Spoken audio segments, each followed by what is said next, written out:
કનૈયા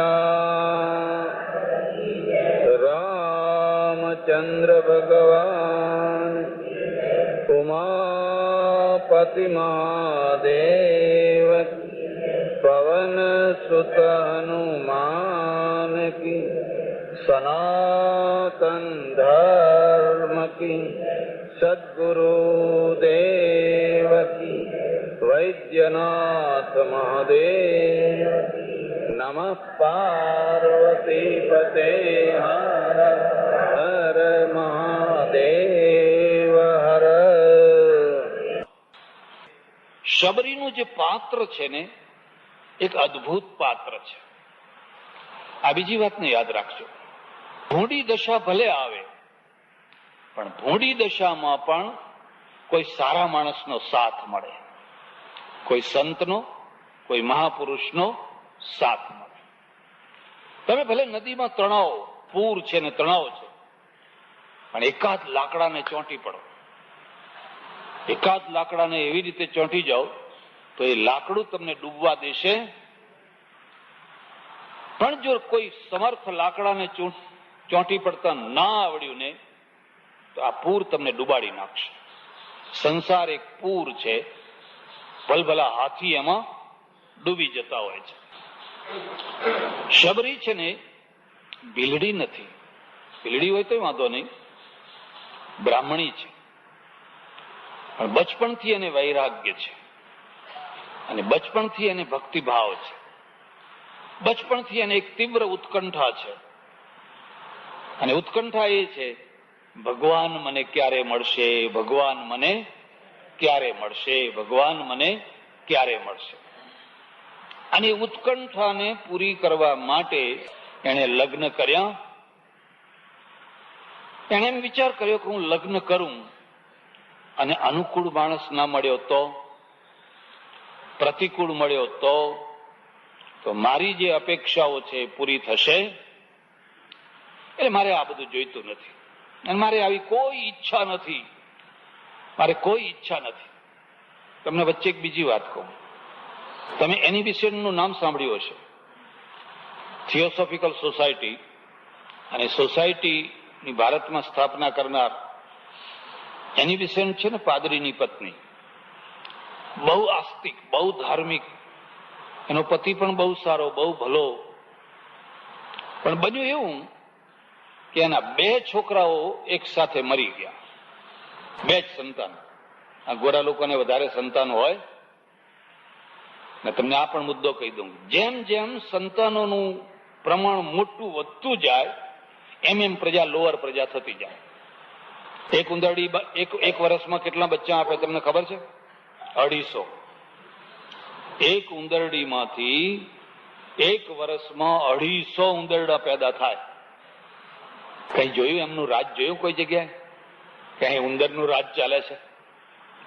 સિંહના 1 કે 2 બચ્ચા હોય, વાઘના 1 કે 2 બચ્ચા હોય. હંમેશા તમે આ નિયમ જોજો, ઓછા સંતાન વાળી જે પ્રજા છે ને એ જ દુનિયામાં સુપર પ્રજા થતી હોય છે. અને ચે ચે ચે ચે ચે ચે ચે, જ્યાં જુઓ ત્યાં ચે ચે. બન્યું એવું કે એક બસ આ ચોકડી ઉપર એટલી બધી ભીડ ને બસ ઉભી ના રહે. અને એક બેન છે ને ઉભેલી, બસ આવે ને જાય પણ બસ ઉભી ના રહે. ધીરે ધીરે માણસો વધી ગયા બધા. પછી એક કંડક્ટરને દયા આવી, એને બસ ઉભી રાખી કે આ બિચારા છેલ્લી બસ છે ને, આ બધા રહી જશે. અંદરથી બસ ચિક્કાર ભરેલી. એટલે પેલી બેન છે ને એના છોકરા લઈને ઉપર ચડી ગઈ. અને છોકરા પછી એવા ઉસ્તાદ ને કે લોકોના પગામાંથી આમ તેમ જતા જતા ઠેઠ આગળ જતી હોય. ઘણા હોશિયાર હોય કે આ બસ તો ચાલી, પણ આને થયું કે લાવ લે હાજરી બધાની પૂરી લઉં, એકાદ નીચે તો નથી રહી ગયું. અલ્યા ફલાણા તું આવ્યો કે, અલ્યા ફલાણા તું આવ્યો કે, અલ્યા ફલાણા તું આવ્યો કે. એ પેલા કંડક્ટરનું માથું ચડી ગયું કે બેન આ કેટલા લઈને આવ્યા છો? તો કે 6 છે 6. તો બેન અડધા લાવવા હતા ને અડધા ઘેર મૂકીને આવવું હતું ને, આ બધી બૂમો ના પાડવી પડે. પેલી બેન કહે છે બેસ બેસ, હવે તું મને શું શીખવતો હતો? અડધા ઘેર મૂકીને આવી છું, અડધા જ લાવી છું. ચે ચે ચે ચે ચે ચે ચે. એટલે પ્રસંગ ખોવાઈ ગયો પાછો. મારો તો ખોવાઈ ગયો, પણ તમારો ખોવાઈ ગયો. હમણાં આવશે. હા, બરાબર. બે બાળકો ને બે બાળકો મરી ગયા. બે બાળકો મરી ગયા અને એટલો આઘાત લાગ્યો, એટલો આઘાત લાગ્યો, એટલો આઘાત લાગ્યો. એક બીજી વાત યાદ રાખજો, તમે જયારે જીવનની ઘટનાઓમાં ઈશ્વરને મહત્વ આપો છો અને તમારા માટે અત્યંત વેદનાભરી ઘટના થતી હોય છે, ત્યારે તમને ઈશ્વર ઉપરથી શ્રદ્ધા ઉઠી જતી હોય છે. નાસ્તિકતા, દુઃખજન્ય નાસ્તિકતા, અતિ દુઃખજન્ય, એને ઈશ્વર ઉપર એટલી અશ્રદ્ધા થઈ ગઈ ને, ક્યાં છે ભગવાન? હશે તો એ કસાઈ છે, મેં એનું શું બગાડ્યું? મારા ઘરમાં જ એક નહીં ને બે ને એક સાથે મારી નાખી. મનમાં ફોટા બોટા જે કઈ હતું એ બધું કાઢીને ફેંકી દીધું, કશું કરે નહીં. પેલો પાદરી એને સમજાવે, ભાઈ એની મહિમા, એની લીલાને આપણે કઈ સમજી શકીએ, પણ એ માને જ નહીં. એ છૂટાછેડા થયા. ઇંગ્લેન્ડમાં બહુ જલ્દી થઈ જાય, આપણા ત્યાં પણ હવે થવા માંડ્યું છે. એકલી થઈ ગઈ, પણ એના મનનું કોઈ સમાધાન થાય. આ બાજુ નાસ્તિકતા છે અને પેલી બાજુ આસ્તિકતાને છોડી શકાતી નથી, અને નાસ્તિકતાને 100% પકડી શકાતી, એને પકડી શકાતી નથી. એમ આસ્તિકતા છોડી શકાતી નથી. તો બેયના વચ્ચે એવી, કાં તો પૂરો આસ્તિક સારો અને કાં તો પૂરો નાસ્તિક સારો, આ બેયના વચ્ચે આ દુઃખી થઈ રહી છે. બગીચામાં જઈને બેસે, ગુમસુમ ચૂપચાપ ગુમસુમ બેસે. મહિનાઓના મહિના નીકળી ગયા, બસ એક જ વેદના, મારા છોકરા કેમ મર્યા, મારા છોકરા કેમ મર્યા. એમાં એને ભ્રમણા થવા લાગી, જાણે પાછળથી અવાજ આવતો હોય ને એવી રીતે અવાજ આવવા લાગ્યો, go India, go India, go India, તું ભારત જા, તું ભારત જા, તું ભારત જા. એને સ્ટીમરની ટિકિટ કઢાવી અને પહોંચી ગઈ ભારત. ભારત આવ્યા પછી એનું આખું પરિવર્તન થઈ ગયું. થિયોસોફિકલ સોસાયટીની એ પ્રમુખ બની, ઘણા કામ કર્યા. એણે કોંગ્રેસમાં રહી, છોકરીઓને ભણાવવાની સ્કૂલ શરૂ કરી, બધું ઘણા કામ કર્યા. એટલી આસ્તિક થઈ ગઈ, એટલી આસ્તિક થઈ ગઈ, એટલી આસ્તિક થઈ ગઈ કે નાસ્તિકતા પછીની જે આસ્તિકતા છે ને એ સચોટ આસ્તિકતા છે. અને નાસ્તિકતાનો તો અનુભવ કરી લીધો. એના પતિનું શ્રાદ્ધ નાખે. હવે ગોરી, એનો પતિ મરી ગયો, છૂટાછેડા વાળો, પણ એને માન્યું ભલે મેં ના સમજમાં કોર્ટમાં છૂટાછેડા લીધા, પણ અમારા અંદરના જે લગ્ન થયા એ હજુ છૂટા થયા. બ્રાહ્મણને જમાડે, શ્રાદ્ધ નાખે, આટલી શ્રદ્ધાળુ થઈ. એક જગ્યાએ એને લખ્યું કે હવે મને એમ લાગે છે કે મારા છોકરા મરી ગયા એ સારું થયું. જો એ બે છોકરા ના મર્યા હોત તો હું બે છોકરામાં જ જીવન અટવાવીને બેસી રહેવાની હતી. એથી વધારે મારી મોટી દુનિયા થવાની હતી. પછી બે છોકરા એની ચારે તરફ ફર્યા કરત મારું જીવન. એ મર્યા તો મારું જીવન વિકાસ વિશાળ થઈ ગયું. જાણે મને ભગવાન એમ કહેતો હોય કે એની તું બે છોકરાના માત્ર બાળોતિયા ધોવા જન્મી નથી. એવા તો કેટલાય બાળોતિયા ધોનાર્યા સ્ત્રીઓ છે, કીડા મકોડાની માપ. કીડા મકોડા જેવા છોકરા છે ને રોજ સવારથી આજ સુધી ધો ધો ધો ધો કરતા હોય. અને એ છોકરા મોટા થઈને માને જોડતા હોય પાછા. એ જ છોકરા પાછા મોટા થઈને માને જોડતા હોય. અને છતાં માં એ છોકરાથી જુદી ના થઈ શકતી હોય. એવા તો કેટલાય માણસો છે. એની મેં તારો જન્મ છે ને હજારો લાખો બાળકોના બાળોતિયા ધોવા માટે કર્યા છે. અને એ તારે થઈ શકે કે હું તને એક આઘાત પહોંચાડું, એક વેદના પહોંચાડું, એમાંથી આખી તારી લાઈન જીવનની બદલાઈ જાય. એટલે એને બહુ મોટું કામ કર્યું, ઘણું મોટું કામ કર્યું. તમારા અંદર શક્તિ છે, પ્રતિભા છે, મેધા છે, આયોજન શક્તિ છે, વ્યવસ્થા શક્તિ છે, પણ એક સીમિત મોહના કેન્દ્રમાં એ ખીલી શક્તિ. એટલે ભગવાન છે ને એ મોહના કેન્દ્રને તોડી નાખે. યસ્યાહમ અનુગૃહણામી હરિષ્યેત ધનમ શનૈહિ. ભાગવતમાં લખ્યું છે કે મારે જેના ઉપર કૃપા કરવી હોય હું એના વહાલા માણસો હોય ને એને પહેલા લઈ લઉં. વાલા માણસો લઈ લો એટલે એને આઘાત લાગે, પછી બધું આ લઉં પછી એ મારા શરણે આવી જાય. શબરી એક એવી સ્ત્રી પાત્ર છે જેને બચપણમાં નાની ઉંમરમાં જ આ તરફની વૃત્તિ જાગી, મનથી ભગવાનનું નામ લેવું અને તનથી ઋષિઓની સેવા કરવી. પંપા સરોવરના કિનારે ઘણા ઋષિઓના આશ્રમો, સમર્થમાં સમર્થ ઋષિઓ, એના આશ્રમો. આ શબરી છે એ રોજ જાય આશ્રમમાં, કચરા કાઢે, ફલાણું કરે, વાસણ ઘસે, આમ કરે, પાણી લાવી આપે. આને સેવા ધર્મ કે છે. અને આ સૌથી અઘરો છે. સેવા ધર્મ પરમ ગહનો યોગીના મપ્ય ગમ્ય. એ કરે આખો દિવસ. એક બીજી વાત યાદ રાખજો, સેવા અને પ્રેમ અહંકાર અને સ્વાર્થ હોય તો કરી શકાય. અહંકારી માણસ કદી સેવા કરી શકે એમ સ્વાર્થી માણસે ના કરી શકે. જેના બે આ દોષો દૂર થયા હોય એ જ સેવા કરી શકે અને એ જ પ્રેમ કરી શકે. અહંકારી માણસ પ્રેમ કરી શકે અને સ્વાર્થી માણસ પણ પ્રેમ કરી શકે. મને શું મળશે એ કદી પ્રેમ કરી શકે. શબરી છે ને વૃદ્ધ થઈ ગઈ, રામની રાહ જોતા જોતા જોતા જોતા એના વાળ સફેદ થઈ ગયા, વૃદ્ધ થઈ ગઈ. પણ એના મનમાં એક જ છે, મારે આ સાધના બદલવી. આ સેવા અને સ્મરણ, આ બે શબ્દો યાદ રાખજો, સેવા અને સ્મરણ. મનથી સ્મરણ અને હાથથી સેવા.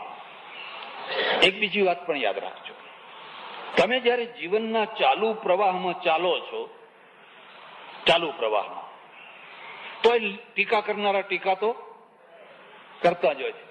કોઈ એવો માણસ નથી કે જેને ટીકા છોડતો હોય. કોઈ એવો માણસ ખરો? તમે ગમે એટલા સારી રીતે રહો, ગમે એમ રહો, તો ટીકા કરનારા તો કરવા ના. પણ તમે ત્યારે ચાલુ પ્રવાહને છોડીને કોઈ નવા પ્રવાહમાં જીવન જીવો છો તો તમારા ઉપર ટીકાની જડી વરસવા લાગે, વરસાદ વરસવા લાગે. આ શબરી જયારે ઋષિઓના આશ્રમમાં જાય અને ખૂબ પ્રેમથી બધી સેવા કરે, એનું મન હૃદય નિર્મળ, એને સરસ ભજન ગાતા આવડે, એનો કંઠ સારો, અને ભગવાનનું ભજન ગાતા ગાતા ગાતા એ સેવા કરે. આ બીજી વાત યાદ રાખજો, પુષ્ટિ માર્ગ છે ને, એ પુષ્ટિ માર્ગમાં સેવા શબ્દ વપરાય છે. ઠાકોરજીની સેવા, ઠાકોરજીનું ભજન નહીં, ઠાકોરજીનું ભજન નહીં કરવાનું, ઠાકોરજીની સેવા કરવાની. ઠાકોરજીની શું સેવા કરવાની? ઠાકોરજીને નવડાવવાના, એમને વાઘા પહેરાવાના, એમને સારી સારી ચીજો જમાડવાની, પંખો નાખવાનો, હિંચકો નાખવાનો. જેટલી સેવા થાય એ બધી ઠાકોરજીની સેવા. આ શબ્દ વાપર્યો, ઠાકોર સેવા. વૈષ્ણવ, આખો વૈષ્ણવ માર્ગ જે ભક્તિ માર્ગ છે ને, એ ભક્તિ માર્ગના બે પગથિયા છે. પહેલા સેવા અને પછી ભક્તિ. ભક્તિ મનમાં કરવાની, પણ પહેલા સેવા કરવાની. સહજાનંદ સ્વામી જયારે નીલકંઠ વર્ણી હતા, પહેલા ઘનશ્યામ મહારાજ, પછી નીલકંઠ, પછી સહજાનંદ. જયારે નીલકંઠ વર્ણી હતા, આખા આશ્રમનો કચરો કાઢે, ગાયોનું છાણ ઉંચકે કે નહીં, ગાયોનું છાણ. અને પેલી ભેંસો ને ગાયો બધી જ્યાં બહાર બેઠી હોય ને, એના પોદરા લઈ આવે. ગામના માણસો બધા જાય ને, પોદરા ભેગા કરે, એ લાવીને પાછા એના છાણા થાપે. એ છાણાથી પછી રસોઈ કરવાની. અને ગામે ગામ ફરીને અનાજ ઉઘરાવે. તે 2 મણ અનાજના પોટકા ઊંચકીને એ બધું રસોઈ કરે, વાસણ ઘસે, કચરા કાઢે, ચોકો કરે, પોતા કરે, ફલાણું કરે. આને સેવા કહેવાય. આપણે અમારે બધા સંન્યાસીઓ ગાદી ઉપર બેસી જાય, પલાઠી વાળીને, એને કઈ સેવા? પોતાની થાળી પણ ઘસવાની તૈયારી. પોતાની થાળીએ કોઈ બીજું ઘસી આપે તો ઘસી આપે. વિવેકાનંદે શીખવાડ્યું, રામકૃષ્ણે કહ્યું, સેવા કરો, જાઓ સેવા કરો, ગરીબોની સેવા કરો, દુખિયા માણસોની સેવા કરો. કોઈને દવા આપો, કોઈને કંઈ આપો, કોઈને કંઈ આપો. આખો સંન્યાસ બદલી નાખ્યો, આખા સંન્યાસનું રૂપ બદલી નાખ્યું. એટલે આ શબરી છે ને એ બચપણથી જ આ રસ્તે ચડી ગયેલી. આ રસ્તે ચડી જવાનો ફાયદો શું થયો કે નીચેના રસ્તે જતી અટકી ગઈ. એ નીચેના રસ્તે જતી, હવે માનો કે આ ઋષિઓના આશ્રમમાં ના જતી હોત, કે આ બધી ઉપરની લાઈન ઉપર એ ન ફરતી હોત, કે ન બેસતી હોત, કે ન ઉઠતી હોત, તો શું થાત? તો પછી નીચેની લાઈન ઉપર આપોઆપ, અને પછી ત્યાંથી પાછું વળવું કઠિન, પછી પાછું વળી શકાય. અને વૈષ્ણવ આચાર્યોની પરંપરામાં અને દક્ષિણમાં જે આળવાળ સંતો થયા, એ આળવાળ સંતોની પરંપરામાં, અને મહારાષ્ટ્રની અંદર જે વારકરી સંતો થયા, જ્ઞાનેશ્વર થી માંડીને નામદેવ વગેરે જે વારકરી સંતો થયા, અને ગુજરાતમાં જે વૈષ્ણવ સંતો થયા, આ બધાએ ભક્તિ માર્ગનો પ્રચાર. પણ ભક્તિ માર્ગની એક ખાસ વાત તમે યાદ રાખજો, ફરીથી એની એ વાત કહું છું, જ્યારે તમે એને આડંબર કરી મૂકો છો ત્યારે પછી એ પ્રાણ વિનાની થઈ જાય છે. આડંબર શું કરી મૂકો છો? બીજાને બતાવવા માટે, બીજાને દેખાડવા માટે. એટલે દોડ કરી મૂકો છો, એક વાડો બાંધી મૂકો છો, ટીલા ટપકા કરી મૂકો છો, દેખાવ કરી મૂકો છો. ત્યારે એમ સમજવાનું કે આ મળદું છે, આમાં કઈ તેજ રહેતું. રામ કે છે, શબરી તું ભક્તિ માર્ગ ઉપર આખી જિંદગી ચાલી, આખી જિંદગી તે ભક્તિ માર્ગ ઉપર. કાલે મેં તમને બધી વાતો કરી હતી શબરીના વ્યક્તિત્વની. શબરીનું કેવું વ્યક્તિત્વ છે એના વિશે કાલે ચર્ચા કરી હતી. આજે થોડીક વાત કરીશ તમને. બધા માણસો લગ્ન કેમ નથી કરતા? કેટલાક માણસોને શારીરિક અનુકૂળતા ના હોય, કેટલાકને માનસિક બૌદ્ધિક અનુકૂળતા ના હોય, કેટલાકને કૌટુંબિક અનુકૂળતા ના હોય, કેટલાકને આર્થિક અનુકૂળતા ના હોય. અને જેને આ અનુકૂળતા ન હોય એ લગ્ન માટે લાયક કહેવાય. વિવેકાનંદે લખ્યું છે એક જગ્યાએ કે તમે કોઈ તીર્થ ક્ષેત્રમાં જાઓ અને રક્તપીતિયા જે ભિખારી બેઠા છે, બધા કોડીલા અને રક્તપીતિયા અને જાત જાતના બધા, એમાંના એકને જઈને પૂછો કે તારે લગ્ન કરવાની ઈચ્છા છે, તો શરમાઈ જશે, રાજી રાજી થઈ જશે, ખુશ ખુશ થઈ જશે. હવે કંઈક હોય તો ખોડો એમ કે સમૂહ લગ્નમાં તમને બેસાડીએ, સમૂહ લગ્ન, અને જો ડબલ પાટલો ના થાય પછી સિંગલ પાટલે બેસાડીએ. તો કે સિંગલ તો સિંગલ, પણ હવે મને, પણ તું કરીશ શું? પરણીને આવીશ, પેલીને લાવીશ તો તું કરીશ શું? તો કે હું બેઠો છું, મારી બાજુ મેં એને બેહાડીશ. એમને કોઈ મોટી ચિંતા નથી હોતી કે ક્યાં શું ને શું ખાશું. જલારામના ઘણા અન્ન ક્ષેત્રો છે, અને દુકાનદાર જે પૈસો આપે એ લઈને સ્ટેશન ઉપર સાંજે પડ્યા રહેવાના. પ્રોબ્લેમ જ નથી, પ્રોબ્લેમ તો મોટા માણસોને જ વધારે છે. અને ત્યાં છૂટાછેડા માટે કોર્ટે કઈ જવું પડતું, બધું બહુ સરળતાથી બધું થઈ જાય છે. એક કોડિયો માણસ પણ લગ્ન કરવા તૈયાર છે, પરણવા તૈયાર છે. કેટલાક માણસો એટલા નીચ હોય કે એને ખબર હોય કે મારું છોકરું ટીબી વાળું છે, કેન્સર વાળું છે, પણ ખબર ન પડવા દે એને, એટલે એનું તો જે થવાનું હોય થાય, પણ પેલા બીજાનું પણ થાય. હવે આ લગ્ન કરવાને લાયક નથી. અમેરિકામાં એક કાયદો છે, અને કાયદો શું છે કે લગ્ન કરતા પહેલા વર કન્યા બંનેનું ડોક્ટરી સર્ટિફિકેટ જોઈએ. ડોક્ટર સર્ટિફિકેટ આપે કે આ ખરેખર લગ્ન કરવાની બે લાયક છે, પછી જ લગ્ન થઈ શકે. ત્યાં સુધી લગ્ન થઈ શકે. લગ્ન કર્યા પછી તમે ડોક્ટરની સર્ટિફિકેટ લેવા જાઓ, હવે આ કઈ રમત વાત છે? એટલે કેટલાક લોકો છે ને એ લગ્ન કરવાને લાયક નથી હોતા. અને કેટલાકની કૌટુંબિક સ્થિતિ નથી હોતી, કેટલાકની આર્થિક સ્થિતિ નથી હોતી. કૌટુંબિક સ્થિતિ શું હોય ખબર છે? આપણો સમાજ કેવો છે? હાટું હોય તો હાટું મળે, નહીં તો મળે. દીકરીના બદલે દીકરી મળે, દીકરીના બદલે દીકરી મળે. મારા ઓળખીતા એક પટેલ, પેલા હાટા પેટા થતા ને, હાટા તમારી દીકરી આપવી જ પડે, તમને નવાઈ લાગશે. એ જયારે પરણ્યા ત્યારે એની ઉંમર 25 વર્ષની અને કન્યાની ઉંમર 1.5 વર્ષની. કન્યાની ઉંમર, આ વાસ્તવિકતા, સાચી વાત કહું છું તમને, કન્યા 1.5 વર્ષની અને પેલા 25 વર્ષના. અને કન્યા 25 વર્ષની થાય ત્યારે પેલા કેટલા થાય? પેલા તો લોકો બહુ જલ્દી મરી જતા, 50 વર્ષના. પણ એ કન્યા 1.5 વર્ષની કન્યાને પરણાવવી પડી. સમાજ ક્યાં ગયો? સંસ્કૃતિ ક્યાં ગઈ? ધર્મ ક્યાં ગયો? કશું જ નહીં. એ તો બધું કહેવાનું. આવી તો કેટલી કન્યાઓ બલિવેદી ઉપર ચડી ગઈ. એને ગમે કે ના ગમે, એને લાકડે માકડું કાગડાને કોમ જે વરગાડવું હોય એ વરગાડી દો, કારણ કે હાટું લીધું છે તો હાટું આપવું પડે. કેટલાક લોકોની બીજી સ્થિતિ હોય. એમાં ઘણા લોકોની માનસિક સ્થિતિ ના હોય, અને માનસિક સ્થિતિ ના હોય અને એવા લોકોને તમે જબરજસ્તી પરણાવો તો કદાચ એમાં સફળ રહી શકે.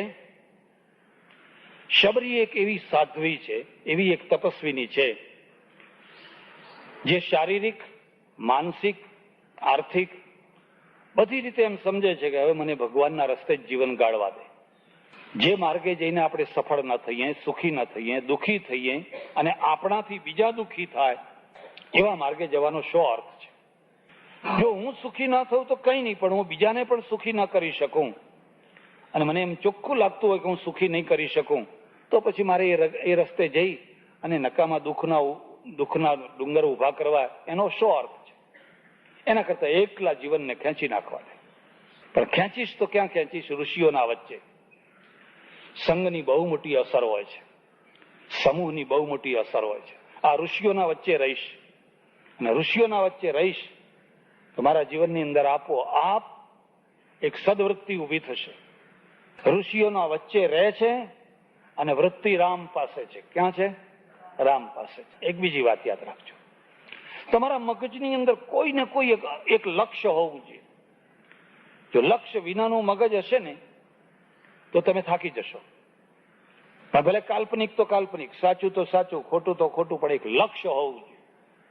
બસ મને રામ મળશે, રામ મળશે, રામ મળશે, રામ મળશે. રોજ માળાઓ બનાવે છે. આજે મંદિરોમાં જે માળાઓ બનાવવામાં આવે છે એ તો ભગવાન તો 2 મિનિટ પહેરે, 5 મિનિટ પહેરે, ના એ પહેરે, કેટલીક વાર તો આમ અડાડીને લોકો નીચે મૂકી દે. પણ માળા બનાવનારનો જે સમય છે ને, એ માળા બનાવવામાં જે 1 2 કલાક એનો સમય વીતે છે ને, એ એની ભક્તિ છે. એની ભક્તિ છે, કારણ કે એ નવરી છે, બીજું કોઈ કામ નથી. ચાલ તું માળા બનાવ. પુષ્ટિ માર્ગમાં એટલા માટે વાઘા બનાવ, ભગવાનની રસોઈ બનાવ, તો ઠાકોરજીને ફલાણું જમાડવું છે, એમાં એનો આખો દિવસ નીકળી જાય. એને કન્વર્ટ શું કર્યું? ગાંધીજીએ શું કન્વર્ટ કર્યું? કે જન સેવા એ જ પ્રભુ સેવા. હવે અત્યાર સુધી તું ઠાકોરજી માટે જે કામ કરતી હતી એ હવે દુખિયા માણસો માટે એ કામ કર. અત્યાર સુધી તું ઠાકોરજી માટે શીરો બનાવતી હતી, હવે કોઈ ગરીબ માણસ માટે શીરો બનાવ, કોઈ જેબરના માટે શીરો બનાવ. તારા ગામમાં જો તપાસ કર, કોઈ દુખી તો નથી ને, કોઈ ખાધા વિના તો હોતું નથી ને. તું ના આપી શકે તો જે આપનારા છે એને જઈને વાત કર કે આને આપવા જેવું છે. આ બીજી વાતને પણ સમજજો, આપવા કરતા પણ અપાવવાનું પુણ્ય ને આંગળી ચીદ્યાનું પુણ્ય કહે છે. ભાઈ મારા ઘરમાં તો તને રોટલો નહીં મળે, પણ પેલા ઘરમાં તું જા, એ ઘરમાં ભગવાને અખૂટ રોટલો આપ્યો છે અને એમાં અન્નપૂર્ણા વસે છે. એ અન્નપૂર્ણા તને રોટલો આપશે. આપવા કરતા પણ અપાવવાનું પુણ્ય વધારે છે. એટલે શબરીની અપેક્ષા, ઈચ્છા, એના લક્ષ્ય આજે પૂરા થયા. રામ આવ્યા અને શબરીએ ધન્યતા અનુભવી. નવદા ભક્તિની વાત શરૂ કરી. પ્રથમ ભગતિ સંતન કર સંગા. શબરી તું અહીંથી શરૂઆત કરજે, એકડો અહીંથી ગોંઠજે. કોઈ સાચા સંત હોય, રાજચંદ્ર સત્પુરુષ બોલે છે, બીજી જગ્યાએ સંત કહેવાય છે. બધાના જુદા જુદા પોતપોતાના અલગ અલગ, કોઈ એક જ્ઞાનની પ્રધાનતા રાખી છે, કોઈ એક સતની પ્રધાનતા રાખી છે, કોઈ ભક્તિની પ્રધાનતા રાખી છે. પણ એવા માણસોની પાસે જેની બેસજે કે જ્યાં તને શીતળતા અને શાંતિ મળે. પ્રથમ ભગતિ સંતન કર સંગા, દૂસરી રતિ મમ કથા પ્રસંગા. બધું લાંબુ વિવેચન નહીં કરું, વર્ણન નહીં કરું. અહીંયા એક રતિ શબ્દ મૂક્યો છે, અને રતિ છે કામદેવની પત્ની છે. રતિ છે કામદેવની પત્નીનું નામ છે રતિ છે. અહીંયા કહે છે કે તારી જે રતિ છે ને એ મારી કથામાં આવી જશે. રતિ મરતી નથી અને કામ પણ કદી મરતો. કામ રામમાં કન્વર્ટ થાય અને રતિ સુરતીમાં કન્વર્ટ થાય. રતિ છે ને મમ કથા પ્રસંગા, હું ક્યાં જાઉં તો મને ભગવાનની કથા સાંભળવાની મળે, હું ક્યાં જાઉં તો મને ભગવાનની કથા સાંભળવામાં એને એવી તાલાવેલી લાગે, એને બહુ રસ આવે, બહુ આનંદ આવે. 5 માઇલ કથા થતી હોય તો 5 માઇલ જાય, 10 માઇલ થતી હોય તો 10 માઇલ જાય. જેમ વ્યસનીને વ્યસન વળગ્યું હોય એમ આ ભક્તિ માર્ગ વાળાને કથા વળગી હોય, એને કથા વળગી હોય કે ક્યાં જાઉં તો મને ભગવાનની કથા સાંભળવાની મળે, દોડ્યા જ કરે. એક રાજપૂત, એનું નામ અખઈ, એનું નામ અખઈ, ખેતીનું કામ કરે. અને ખેતીનું કામ કરે, પરણેલો નહીં, ભાઈ ને ભાભી ભેગા રહે. નાનો ભાઈ આખો દિવસ ખેતરમાં, આખો દિવસ હળ ને એ બધું ચલાવે. સાંજ પડે ઘેર આવે, બળદ છોડે, નાય ધોવે, ભાભી એને જમાડે, પછી દૂર બળદની પાસે જઈને ખાટલો ઢાળીને સૂઈ જાય. પણ એમ લાગે કે હવે બધા સૂઈ ગયા છે તો પોતાના ખાટલામાં પૂરો મૂકે, એના ઉપર ગોદડું ઢાંકે અને પછી ત્યાંથી ચાલ્યો જાય. તો દૂર કોઈ એક જગ્યાએ 5 માઇલ દૂર એક ભૂતનાથ કરીને મહારાજ રહે. ત્યાં જઈને એક તારા ઉપર જે ભજન લલકારે, અદભુત ભજન, આ જ્ઞાનના ભજનો છે ને. તમે બધા જે ભજનો કહો ને એ તો ઘણ ઘણ ઘણ ઘણ ઘણ હે કરીને એ સારા છે, પણ પેલા ગળતી રાતના ભજન છે. કેવા છે? જેમ રાત ગળતી જાય અને નાભીમાંથી એ ધ્વનિ નીકળતી જાય, પરાવાણી નીકળતી જાય, ઓહો હો. એ ગંગા સતીના હોય કે નરસિંહના હોય કે જ્ઞાન માર્ગી બધા. અને એક તારા સાથે એટલી તન્મયતા આવી જાય કે ક્યારે રાત પસાર થઈ એની કઈ ખબર પડે. ત્યાં જઈને ભજનમાં ભળી જાય, લલકારે, પરોડિયું થાય ને પાછો આવીને હોઈ જાય. અને ઉઠવાના ટાઈમે ઉઠે. આવું તો ઘણા દિવસ થયું. પણ પેલી ભાભીએ જોયું કે આનું શરીર કેમ સુકાતું જાય છે, ખાતા પીતા કામ કરતા આનું શરીર કેમ સુકાય છે. એક દિવસ રાત્રે ચોકી કરી, જોયું તો 9, 9:30, ગામડામાં તો લોકો વહેલા સુઈ જાય, અંધારું હોય. એટલે પેલો ઉઠ્યો ને પૂરો આમ ઢાંક્યો અને પછી લાકડી લઈને ઉપડ્યો. એને એની ભાભીને ખબર, ઓહો, મારો દિયર કોઈ આડા માર્ગે ચડી ગયો છે, કોઈ ખોટા માર્ગે ચડી ગયો છે ને અમને હજુ સુધી કોઈ વાત કરતો. એને એના ભાઈને એના ઘરવાળાને વાત કરી કે તમે ઊંઘ કરો છો, તમારા ભાઈની ખબર રાખો છો કે શું છે, કાલે જોજો એમ. બીજા દિવસે એને જગાડ્યો. એને જગાડીને કે તું જાગને જોયા કર. અને ખરેખર પેલો ઉઠીને ચાલ્યો એટલે આ ભાઈએ પાછળ ચાલ્યો. જોયે છે તો પેલા ભૂતનાથની મઢીમાં જઈ અને મઢીમાં પછી આખી રાત એને એક તારામાં જે ભજન ગાયા. પેલો ભાઈ, મોટો ભાઈ હતો ને, ત્યાં એના પગમાં પડી ગયો. ઓહો ભાઈ, હવે કાલથી તારે ખેતી કરવાની, તું ખરી ખેતી કરી રહ્યો છે ને, અમે તને ખોટી જગ્યાએ જોતરી દીધા છે. હવે તારે આ ખેતીનું કામ કરવાનું, તું તારા માર્ગે જાય. ભૂતનાથ ચરણે ભણે અખૈયો. પછી એને કઈ ભજન લલકાર્યા. એટલે અહીં નવધામાં કહે છે એને ભગવાનની કથા સાંભળવામાં બહુ રસ આવે, એટલો બધો રસ આવે કે જાણે કથા મળી એટલે લાડવા મળ્યા. અને પુનિત મહારાજે લખ્યું છે, રામ નામ લાડવા રે દૂધ સાકર થી મીઠડા.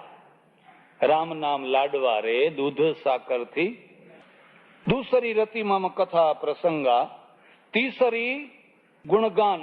પછી શું થાય? પહેલા એ કથા સાંભળે અને પછી પોતે કથા કરવા લાગે, પછી એની વાચા ખુલી જાય. ઘણા વર્ષો સુધી એક તરફ બેઠો એ સાંભળ્યા કરતો હોય, તન્મય થતી જઈ. કથા સાંભળવાનો એક આનંદ છે, એક રસ છે. વૃંદાવનમાં છે ને જીવ ગોસાઈ, આ ચૈતન્ય મહાપ્રભુની પરંપરામાં જીવ ગોસાઈ રહે અને ભગવાનની કથા કરે. ઘણા માણસો આવે અને કોઈ વાર એટલા વિરહની વાતો આવે કે લોકો રડવા માંડે, એટલા તન્મય થઈ જાય.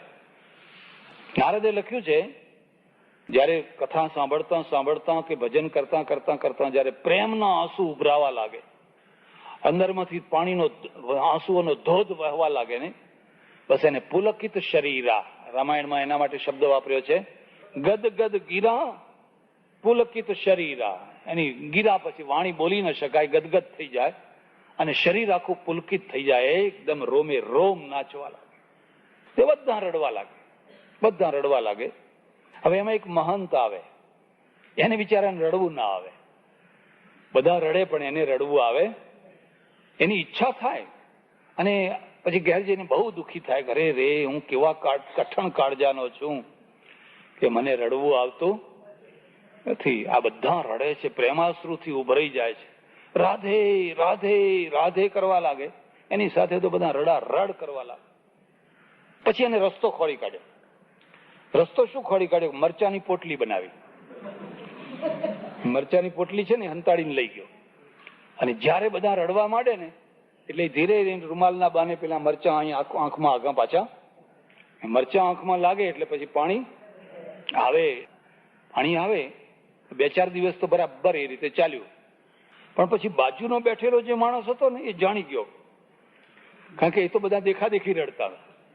એમની નજર તો ઘણા લોકોને આવી ટેવ હોય, કથામાં બેઠા હોય પણ નજર બધે રાખે, કોણ આવ્યું છે, ક્યાં બેઠું છે, શું કરે છે, કોણ નથી આવ્યું, બધી આખા ગામની ખબર રાખે, બધાની ખબર રાખે. અને જે બધાની ખબર રાખે ને ખોટી રીતે, એની ખબર કોઈ ના રાખે. એની ખબર કોઈ રાખે, એ માદું પડીને બૂમો પાડે તો એને પાણી પાવા કોઈ જાય? બધાની વગર જોતી ખબર રાખીને પછી શું કરે? વગર જોતી નિંદા કરે. વગર જોતી નિંદા કરે પછી એને કોઈ પાણી પીવડાવવા જાય? એટલે પેલા બાજુવાળાને થઈ ગયું, અરે આ તો કેટલો દુષ્ટ છે, મરચાની પોટકી લઈને આવે છે અને ઢોંગી બધાની દેખાદેખી પોતે પાછો રડે છે. એટલે જઈને મહારાજને કહી આવ્યો. આ બીજી વાત ચાડી કરવી. મહારાજને જઈને કહી આવું.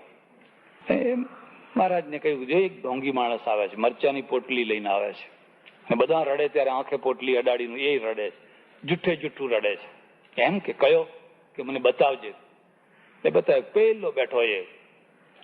અને મહારાજે જયારે કથા શરૂ કરી અને રડવાનો પ્રસંગ આવ્યો અને બધા રડવા માંડ્યા, એટલે પેલા પણ પોટલી કાઢીને આંખમાં આમ કરીને એ પણ રડવા માંડ્યો. એ મહારાજ સ્ટેજ ઉપરથી ઉભા થયા અને સીધા એ જ્યાં બેઠા હતા એટલે પેલો બાજુવાળો કે હવે ખબર પડશે, હવે ખબર પડશે. તો મહારાજ તો આવીને સીધા એના ચરણોમાં દંડવત કરવા લાગ્યા, એમના પગ પકડી લીધા. એટલે પેલો ગભરાયો કે અમારી પોટકી ના ખુલી જાય. પેલા મહારાજ કે છે, ભાઈ આ બધાની અંદર એક તું જ સાચો છે. આ તો બધા ઢીલા વાલ વાળા માણસો છે અને એક રડે એટલે બીજું રડે ને એક હસે એટલે બીજું હસે. આ તો બધા ગાડરિયા પ્રવાહ. મને આમાં કોઈ, પણ તું જ સાચો માણસ છે કે તને રડવું નતું આવતું તો રડવા માટે તે આંખમાં મરચા નાખવા માંડ્યા અને એમ કરીને પણ તું રડવા માંડ્યો તો તું ખરેખર સાચો માણસ છે. એટલે પેલો ગભરાયો કે આ તો ઉલટું પડ્યું. હું સમજતો હતો કે આની ફજેતી થશે અને ફજેતીની જગ્યાએ એનું વધારે. મમ ગુણગાન તજહી અભિમાન, એમ કહે.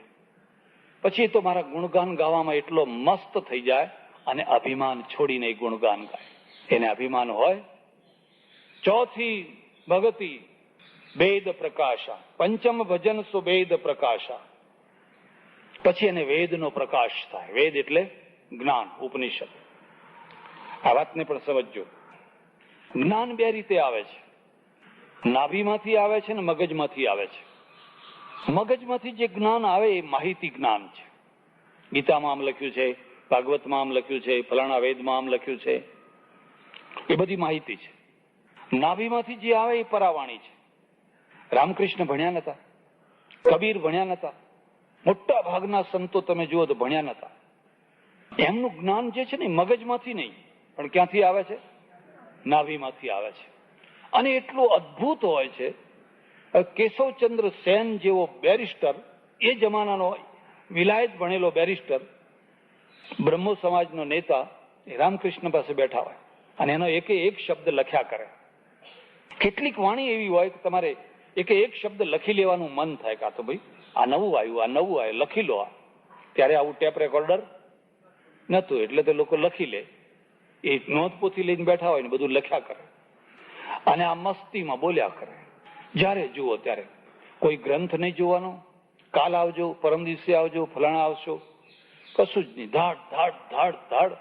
ઉપનિષદમાં એમ લખ્યું છે કે સાધનાની અમુક કક્ષા થાય તો નીચેની પરાવાણી ખુલી જાય, અને પરાવાણી ખુલી જાય પછી એને કોઈ ગ્રંથની જરૂર પડે. એ જે બોલે એ જ ગ્રંથ થઈ જાય, એ પોતે જ શાસ્ત્ર થઈ જાય. એટલે કેશવચંદ્ર સેન છે ને, એને એક દિવસ કહ્યું કે મહારાજ એક પ્રશ્ન પૂછું કે પૂછો. અમારે જયારે પ્રવચન કરવું હોય છે તો 8 દિવસથી તૈયારી કરીએ છીએ. આ ફકરો, પેલો ફકરો, આ કાપલી તૈયાર કરી, પેલી કાપલી તૈયાર કરી, બધી નોંધ તૈયાર કરી, આ બોલીને પછી આ બોલવું, આ બોલીને પછી આ બોલવું, આ બોલીને પછી એ બધી. એટલા માટે તો આ ઇંગ્લિશ પદ્ધતિમાં પેલું સ્ટેજ હોય ને, એ સ્ટેજના ઉપર કાગળ રાખવાનો, અને કાગળમાં મુદ્દાઓ જોતા જવાના, ને એક મુદ્દો પૂરો થાય એટલે આમ જોઈ લેવાનો, એટલે બીજો મુદ્દો. એ બધા મુદ્દાઓ તૈયાર કરીને અમે જઈએ, કેટલા કોટેશન, કેટલી કાપલીઓ, અને જ્યાં પ્રવચન શરૂ કરીએ એ લોકો કાં તો ઊંઘવા માંડે, કાં તો ઉઠી ઉઠીને ચાલવા માંડે. તમે નથી કોઈ કાપલી લાવતા, નથી કોઈ કોટેશન કઈ તૈયારી કરતા, કે કશું જ નહીં. જ્યારે જુઓ ત્યારે તમારા અંદરથી એક ફુવારો નીકળ્યા કરે છે. તો આ તમે નીકળ્યા કરે છે, ક્યાંથી નીકળે છે? અમારે કેમ આવું નથી નીકળતું? મને એનો જવાબ આપો. રામકૃષ્ણની પાસે હંમેશા હાજર જવાબ, કોઈ દિવસ ઉધાર જવાબ. એમણે કહ્યું, જો ઊંચામાં ઊંચું ઉડનારું પક્ષી કયું? તો કે ગીધ. સૌથી ઊંચામાં ઊંચું ગીધ ઉડે, એટલે ઊંચે ઉડીને પણ એની નજર ક્યાં હોય? કોઈ સડતું હોય, પશુનું શવ સડતું હોય, એ ગંધાતા સડતા શવ ઉપર, કોઈ ગધેડું, કોઈ કૂતરું મરેલું પડ્યું હોય એના ઉપર. એની નજર કોઈ બગીચા ઉપર ના હોય, કોઈ આંબાના ઝાડ ઉપર ના હોય, પણ કોઈ કોવાતું હોય, ગંધાતું હોય એના ઉપર હોય. એમ તમે બધા વિદ્વાનો, તમે બધા પંડિતો, તમે બેરિસ્ટરો ગીધની માફક ઊંચામાં ઊંચે ઉડો. તમારી પાસે નોલેજ બહુ ઊંચું, પણ તમારી દૃષ્ટિ નીચામાં નીચી, કોઈ કોવાતા શરીર ઉપર, કોઈ ગંધાતા શરીર ઉપર. અને એટલા માટે તમારા અંદરથી ફુવારો ફૂટતો. જે દિવસે તમારી આ દૃષ્ટિ પૂરી થઈ જશે, તમારા અંદરથી ફુવારો ફૂટવા માંડશે, તમારા અંદરથી પણ આપોઆપ ફૂટવા માંડશે. પંચમ ભજન સો વેદ પ્રકાશા. એ જયારે પાંચમી કક્ષાએ પહોંચે ત્યારે એનો વેદનો પ્રકાશ થાય. એને વેદ ભણવા માટે પાઠશાળામાં જવું પડે. પાઠશાળા એના પોતાના પાસે આવે, પંડિતો એની પોતાની પાસે આવે. કબીર કદી પાઠશાળામાં ના ગયા, મોહમ્મદ પેગમ્બર છે કદી સ્કૂલમાં ભણવા ના ગયા. એની અંદરથી એક પરાવાણીનું પ્રાકટ્ય થાય.